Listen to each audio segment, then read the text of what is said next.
पर आप सभी लोगों को कोटि कोटि हार्दिक शुभकामनाएं और बधाई देता हूं। और मन से हम सभी यही दुआ करते हैं, बहना जियो हजारों साल और साल में दिन हो 1000। ये हमारी सबकी दुआएं बहन जी को हैं और हम सबकी उम्र बहन जी को लग जाए, इसे हम सब लोग ऊपर वाले से मनोकामना करते हैं। और साथ ही आप सभी लोगों को भी पता है, मान्या बहन जी का जीवन परिचय एक संघर्ष है, जीता जागता उदाहरण एक संघर्ष का, संघर्ष की कहानी का उदाहरण है। और इसीलिए आज ये तमाम बहुजन समाज के लोग मान्या बहन जी के जन्म दिवस को अपने मान सम्मान के साथ में जोड़ने का काम करते हैं। और मान्या बहन जी ऐसे नहीं है, मान्या बहन जी इस देश के संघर्ष की आग में झुलसी हुई नेता बनी है, तब जाके आज विश्व के अंदर मान्या बहन जी का गौरव टंका की चोट पे आगे बढ़ता नजर आता है। मैं आप सबको मालूम भी होगा, मान्या बहन जी का जन्मदिन आज 15 जनवरी है। मान्या बहन जी जन्मदिन 1956 को हुआ। जन्म मान्या बहन जी को 15 जनवरी 1956 को दिल्ली में हुआ। मान्या बहन जी पढ़ाई कर रही थी।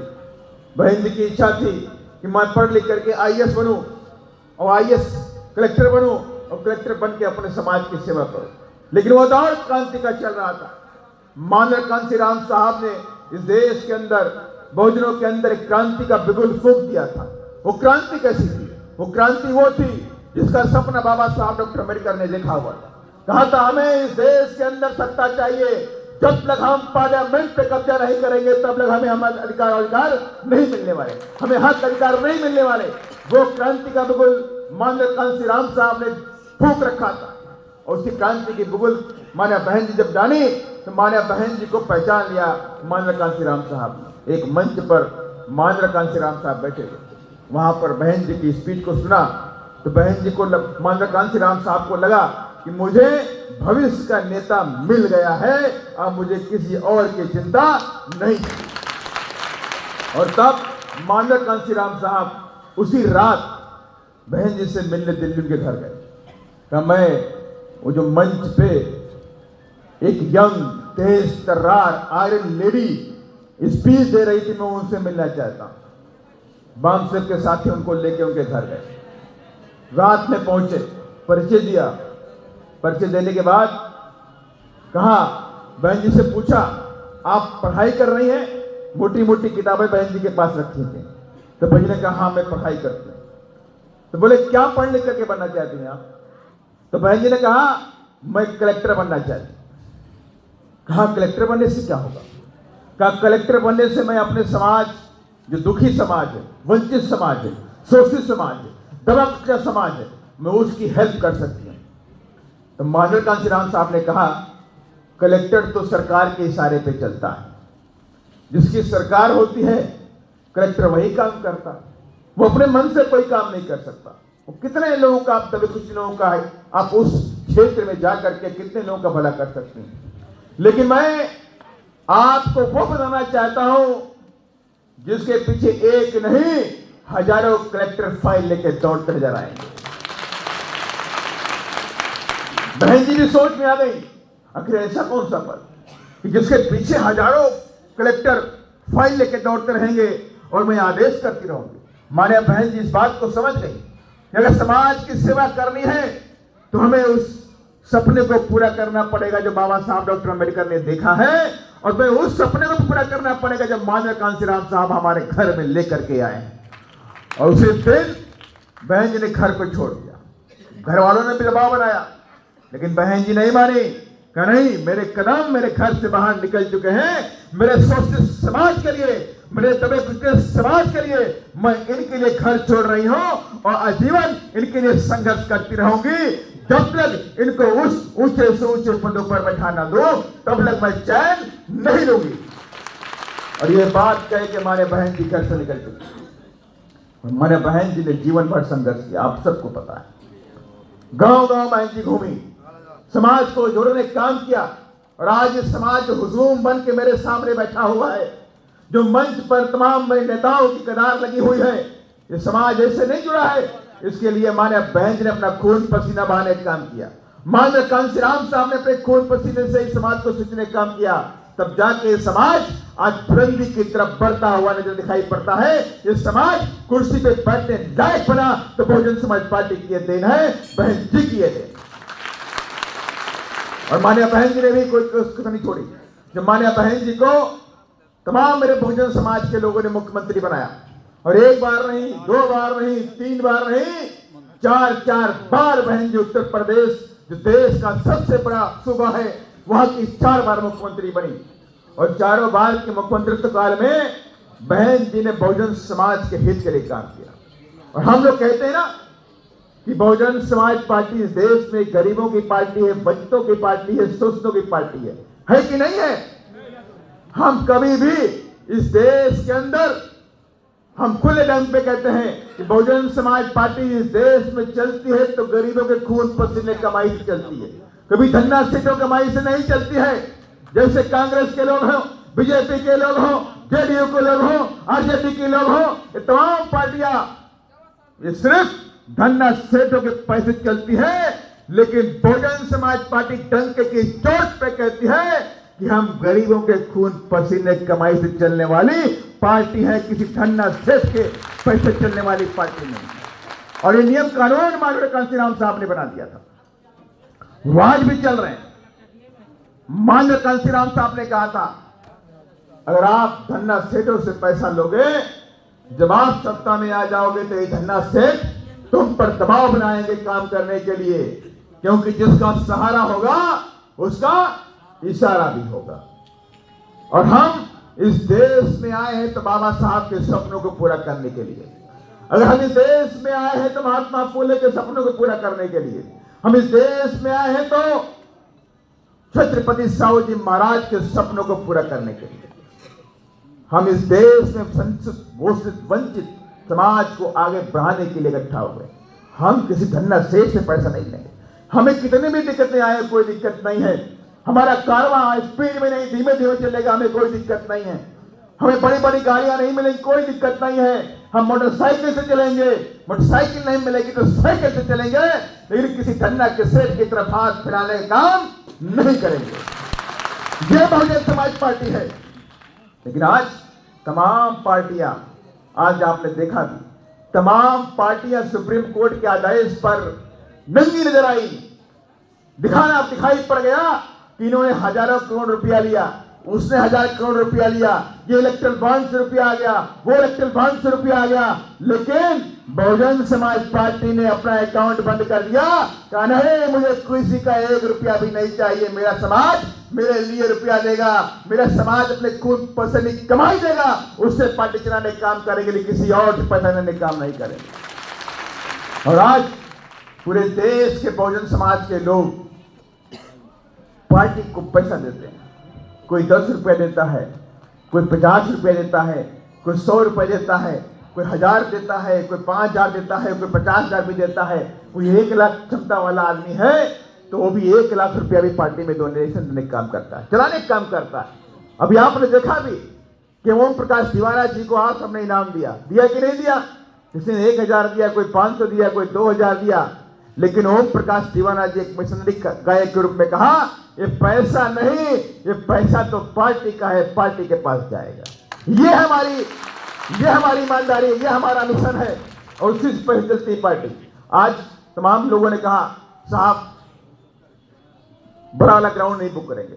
मैंने कहा क्यों? कहा साहब बहुत ठंडक हो रही है। हमने कहा लेकिन बहन जी के प्रोग्राम में ठंड कभी आड़े नहीं आती। कहा नहीं साहब बहुत ही खराब मौसम है, यहां तो धूप होती नहीं है। तो मुझे भी लगा कि मेरा बहुजन समाज तो भाई गरीब है। मैंने देखा था पिछली बार तमाम मेरे कार्यकर्ता ऐसे आए थे जिनके पास हम लोग तो कोट पहने हैं, मुफलर लगाए हैं, वो तो बेचारे शर्ट पहने बैठे थे, ठंडी थी भयंकर। तो हमने भी इस बात को समझा, कहा ठीक है भाई कोई नहीं, आप लिच्छी भवन में कर दो। लेकिन मैं देख रहा हूं कि जितने लोग यहां बैठे हैं इसके दूसरे लोग तो बाहर भी खड़े हुए, जगह नहीं हमारे पास। लेकिन ये ताकत हमारी बहुजन समाज पार्टी की, ये ताकत आदरणीय बहन जी की है। मैंने आपसे कहा था कि 4 बार जब बहन जी मुख्यमंत्री बनी तो किसके लिए काम किया? इस देश में शोषितों के लिए काम किया, वंचितों के लिए काम किया, गरीबों के लिए काम किया, सर्व समाज के गरीबों के लिए काम करने का काम किया, शासन अनुशासन को ठीक करने का काम किया। पूरे देश में मान्या बहन जी का नाम चले जाता है कि उत्तर प्रदेश में नंबर 1 का शासन किसी का था तो आदरणीय बहन कुमारी मायावती जी का। बहन जी की सरकार आते ही गुंडे, मवाली, बलात्कारी, भूमाफिया ऐसे गायब होते थे जिसे गधे के सर से सींग गायब हो गए, पूरा भाग गए। जैसे मालूम हुआ कि बीएसपी की सरकार बन रही है, सारे रिजल्ट आ गए, ये तय हो गया कि बहन जी आ रही है, बहन जी आ रही है, अपराधी भाग रहे हैं, अपराधी यूपी छोड़ के भाग रहे हैं, कोई नेपाल भाग रहा है, कहीं भाग रहा, कहीं भाग रहा। लेकिन उत्तर प्रदेश में हमने कोई जगह अपराधियों को देने का काम नहीं किया और चैलेंज के साथ में कहा कि कोई भी अपराधी बहु बेटियों की तरफ हाथ उठा करके देखेगा तो उसे उठा करके जेल की सलाखों में डालने का काम करेंगे। यह काम करके दिखाया और बहन जी ने यही नहीं किया।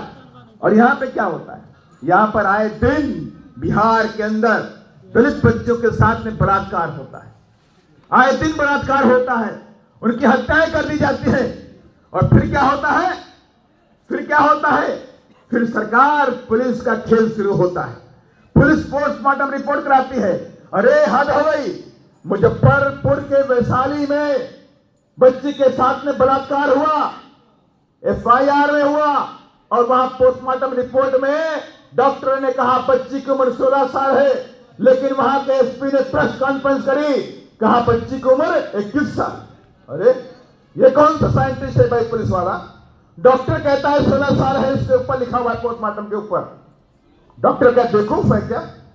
डॉक्टर लिखता है 16 साल उम्र है, लेकिन पुलिस कहती है 21 साल उम्र है।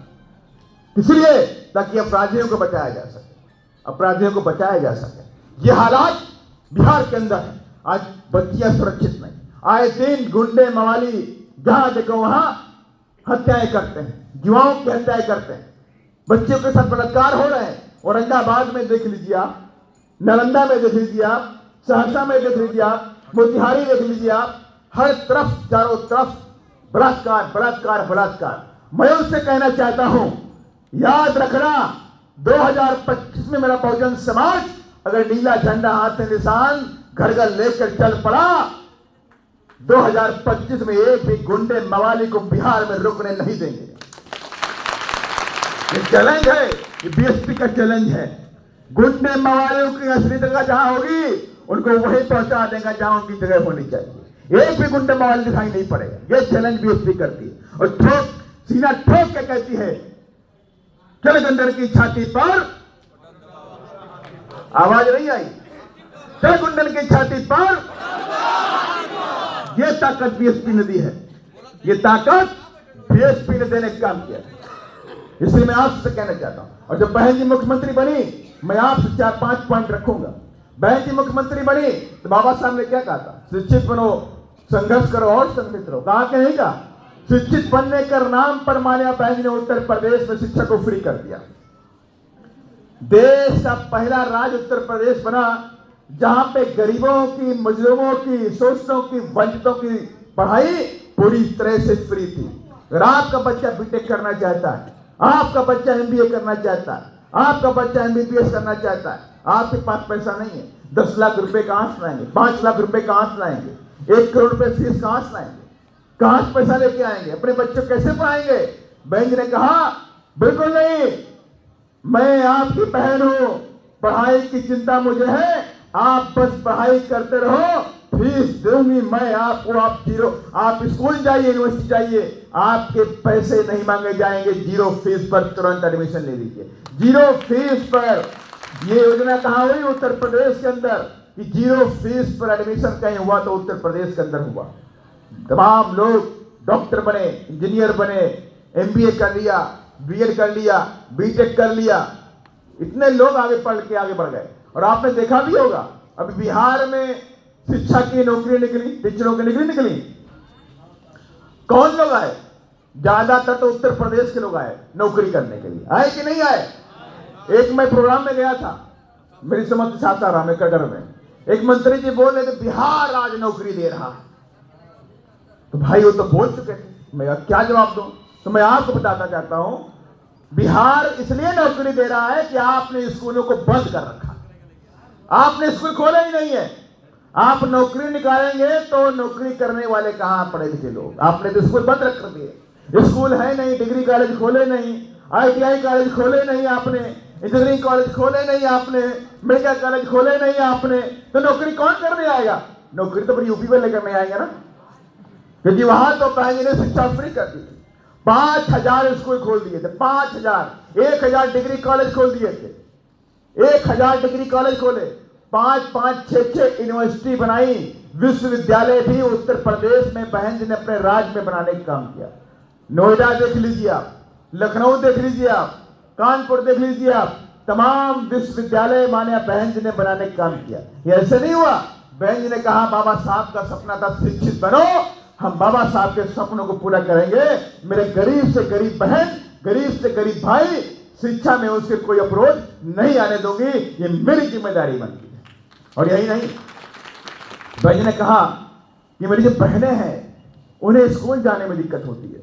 लड़के तो चले जाते हैं, पैदल घूमते चले गए, 4 लड़के इकट्ठा हो गए, घूमते घूमते 5 किलोमीटर 6 किलोमीटर चले गए। लेकिन मेरी जो बहनें होती हैं उन्हें दिक्कत होती है, दूर स्कूल होता है, जा नहीं पाती पढ़ने के लिए। घर वाले कहते नहीं भाई दूर है तो मत जाना पढ़ने के लिए, किससे जाओगी बेटा वहां, पैदल कैसे जाओगे? तो बहन जी ने कहा कि मैं अपनी बहनों को साइकिल दूंगी। कहा मैंने 2 योजना निकाली है, माता सावित्रीबाई फुले शिक्षा मदद योजना। माता सावित्रीबाई फुले के बारे में आप लोग जानते होंगे, जानते नहीं जानते आप लोग?